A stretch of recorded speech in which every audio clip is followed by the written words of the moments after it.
Religion. Like politics, you are apparently not to be broached in polite conversation, at dinner parties or with people we don't know in particular. Whilst I appreciate good decorum and manners and good etiquette, I'm not averse to broaching these subjects, as you'll be able to see in my history. Also, I feel that every so often in life we need to question our beliefs, whether that be political or religious. I think it's good for growth, and experiences that we have do shape how we see the world. Even religious leaders who've devoted their lives to a faith, in whatever way, have crises of faith. Sometimes they come out of it shaken, like we see in films like Signs. But a lot of the time, I will concede, they do come out of it stronger. They steadfastly hold to those beliefs, and that's great. I do want to say up front, this is about religion. It's a very tricky subject. People have very strong views and opinions, and I'm not trying to offend anyone. I'm not saying anyone's right or wrong for believing a particular thing. If you believe a particular thing, fair play to you. If you don't believe a particular thing, fair play to you. I will steadfastly stand up for your rights for either. So I just want to get that out of the way. I'm not, again, trying to upset anyone. So, agnosticism. It's a bit of a dirty word in a lot of circles. Atheists, sort of have kind of adopted them, but you can sort of be theistic to a degree with agnosticism. And obviously religious people tend to lump it in with atheism. But it is its own thing. And, I think it's definitely not given the credit it deserves. And I do mean it specifically, I think, more so with the religious agnosticism. Obviously, yes, it's got a general term, but the two are interlinked anyway. So what is it? What is agnosticism? Well, if you know your ancient Greek, you'll know the word gnosis, or if you know Hedwig and the Angry Inch, you'll know the word gnosis is Greek for knowledge. And the a prefix is generally not or without, lacking, whatever you want to say. Basically, agnosticism without knowledge. I don't know. And like I say, I think this is where it's gotten a bit of its kind of wishy-washy reputation, because people think, well, I don't know. It's like, well, is there a God or isn't there? It's like, well, I don't know. And a lot of theistic belief, people have kind of slapped it down a little on those grounds. It's like, you either live in a world where there is a God, it's a theistic world, or you live in a world where there isn't a God. Agnosticism can't exist. Saying you don't know doesn't count. Well, I say that these theists are wrong, because, like I say, you can believe that something is out there. This is what I think, anyway. You can believe that there is something. You can believe in the general idea of divinity, but you just haven't got any proof. It's, in a way, if you think about it, you can have a hypothesis, and only through experimentation do you go, okay, now I've got proof, or I need to revisit the hypothesis. So I think the scientific method kind of says that, yes, you can do it that way. And there are differing types as well of agnosticism. There's three specific types that I think exist, really, that I've come across. There's the apathetic, which is the, I don't know, I don't care. Apathetic. It's I don't know if there's anything out there. I've not got the drive to find out if there is. I'm not going to do anything to make that discovery. And to me, I don't want to order these in a way. Like I say, I'm not trying to offend anyone, and that includes people who fit into other camps of agnosticism. But to me, this is the less desirable one, shall we say? Just closing yourself off from it, is pretty bad. But closing yourself off from it because you just don't care. Again, I don't understand that. Let's put it that way. So, the next worst one, if you will, the middle one, is strong agnosticism, which, weirdly, Richard Dawkins kind of likens to extreme and desperate fence-sitting. It's, I'm not choosing a side. You could have God, Jesus, Buddha, Ganesh, Shiva, all sat there, the devil, all sat there for tea, preaching their existence, if you will, and a strong agnostic would still do what they could to say, no, you don't exist, I don't believe in it. They seek the lack of knowledge more than they seek an actual discovery. It's more like atheism than agnosticism in some ways.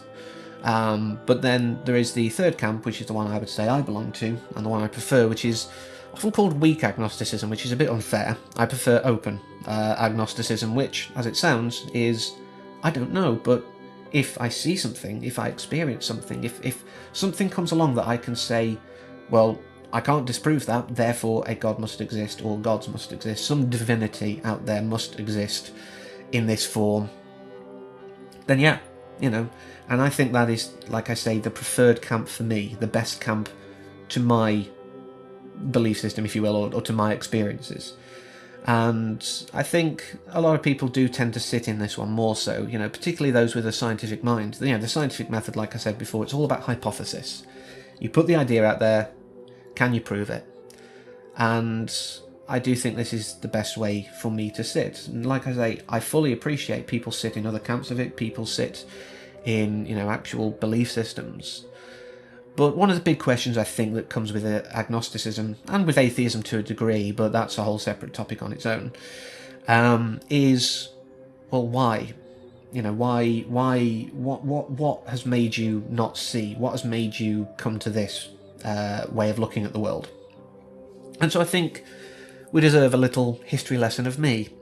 Not in too much detail, but specifically religious upbringing. Now, my family isn't particularly religious, vaguely Christian, because we live in Britain and it's mostly Christian with the Caucasian population. So that was generally what we do. We celebrate Christmas, we have Easter eggs, etc. But we weren't going to church all the time, etc. My mum got married in churches, but it wasn't like, a constant thing in our lives. But I did go to a Catholic primary school, a Roman Catholic primary school, because it was a really good school. That's the only reason. But of course, I because I'm so young and impressionable, I pick up a lot of the belief system. I understand it, I take it on board, or I understand it as best as I can through those early years. And I take it on board. There is video evidence still out there that I could pick up of me singing hymns quite happily in the background. And from a musician's standpoint, as a sidebar here, the hymns are quite good. Musically, they are quite good. They do stir certain emotions, even if you don't believe in what they're saying. So I still like certain hymns to this day. But so I was in that environment for a while, and then we moved to a completely different area. And as you can probably guess, I had to move to a completely different school. This school was Church of England, and it was very different. If you consider Catholicism as if you don't behave, you are going to have a bad time side of the belief, then the Church of England is more the kind of, hey, aren't these guys kind of cool? That's the way I saw them, I think. It was very more laid back. There's less of the fire and brimstone kind of threats. And it was quite weird in many ways, actually, because, of course, each version of Christianity likes to say that it's the right one, if we're honest. And I've gone from one that's very, very much, sort of very strong and going, we're the right one, and then one that's going, nah, you don't need to be that harsh. So it's kind of confusing in a way, and I think having that experience was what started me perhaps questioning. But I was still quite young. I was 11 when we moved, so I wasn't questioning quite to the same degree. And then, of course, I grew into adulthood, and I started to look at the earth religions. The sort of neo-paganism, Wicca, Druidism I looked at, etc. Just generally settled on a general earth religion, kind of nature's pretty cool, isn't it? For quite a while, that was what I thought my belief system was. I could go outside and just, I think anyone can go outside and feel the majesty and divinity in nature. Even now that I say I'm agnostic, I still can feel that divinity in nature. But it just seemed new agey and things like that, and I was even questioning, even probably when I'd settled on it, if I'm honest. So fast forward a few years, and I have a relationship with someone who is a Buddhist. And this opened my eyes to exactly how much a lot of the neo-pagan religions actually lifted from Buddhism. And there were quite a good few tenets on that, and adopting some of that helped me in dealing with some of my psychological issues. Learning to let go a little more.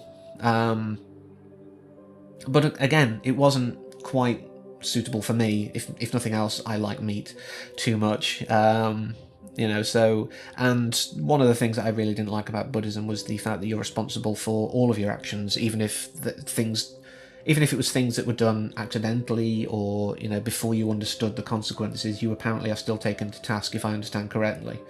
And that to me seemed very unfair. So, again, not perfect for me. And over the years, I've kind of struggled going, well, what do I believe? What do I believe? Again, I see the divinity in nature. I see the wonderful miracle that every single one of us is. The first generation of people, defied the odds. The first generation of humans defied the odds to be those people. And every generation after, those odds have increased exponentially, if I understand it correctly. To make you, so many different things had to come into effect in exactly the right order. And that final stage of those two cells meeting had to be those exact two cells to make you. That's amazing. And you can explain it away scientifically. You can. But it still doesn't...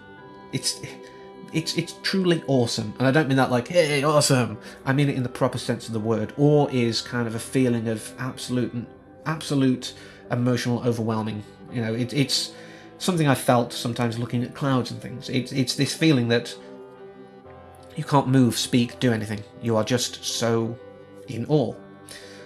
And as I say, to make every single person watching this and those not watching it, who is alive right now, is awesome. Those odds being defied is awesome. And there is a divinity to it. But does that mean that there's a God? Does that mean that there is a pantheon, even?